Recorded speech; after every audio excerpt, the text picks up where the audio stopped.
Sometimes the only way to stop abuse within a relationship is to end that relationship. But the abuser may then threaten more harm or even death if the victim tries to leave or attempts to leave.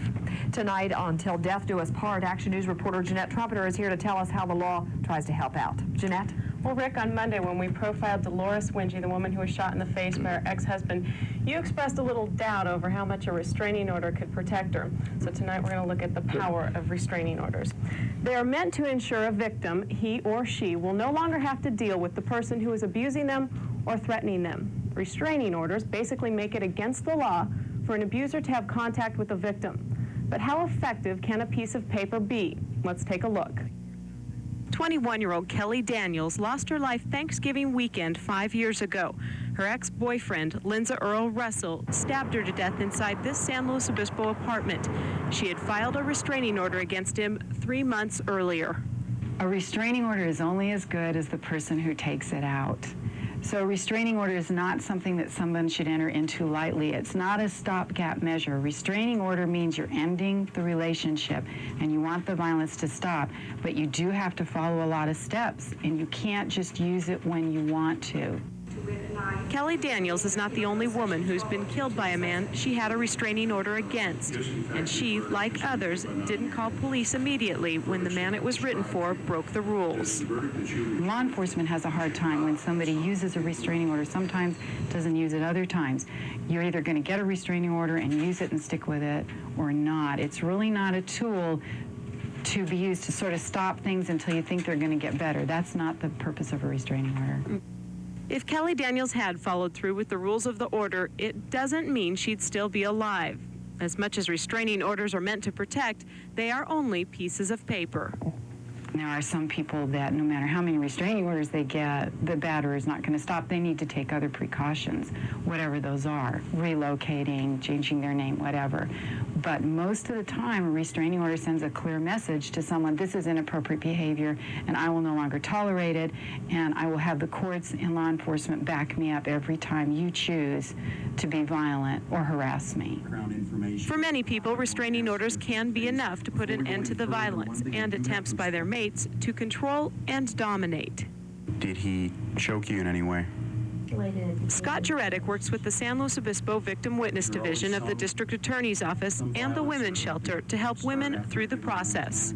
Night, it's little things. I don't sleep at night anymore. When I hear a twig snap or some noise outside, I panic. If I hear a car drive up, I panic.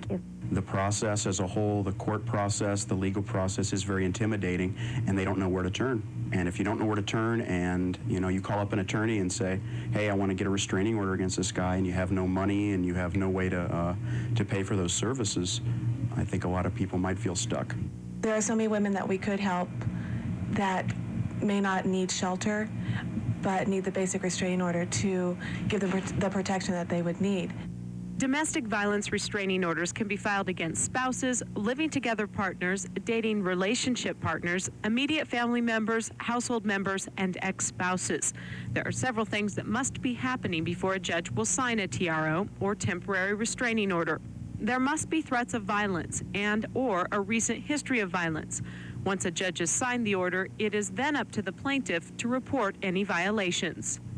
People take the time to go out and get a restraining order and pay at times good money for an attorney to do the writing, and then they'll allow the spouse to enter the house because they feel sorry that it's Christmas time, they want to see the kids, and it's totally against the restraining order. And then once they break that, we then don't honor it anymore because they've gone against what the courts have ordered in the restraining order.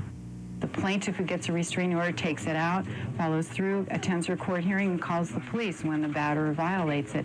And the police now have something to act on.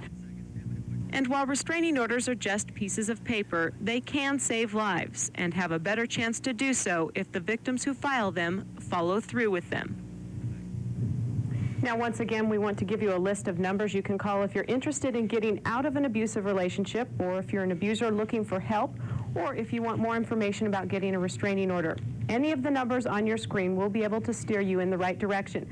But if you are an abuser looking for anger management help, call the Women's Shelter and ask for the Center for Alternatives to Violence. If you're a victim of abuse, any of the numbers will help. And if you're interested in getting a restraining order, call the Victim Witness Division of the District Attorney's Office at 781-5821. And we do want to mention that it was finances sometimes keep people from getting restraining orders. Right now it's about $180 to get one, but the governor has signed legislation as of the first of the year that will eliminate that cost. Okay, so that there As wouldn't they be any should. obstacles for people to file. Yes, and hopefully they'll help some protection. All right, thanks, Jeanette. Sure.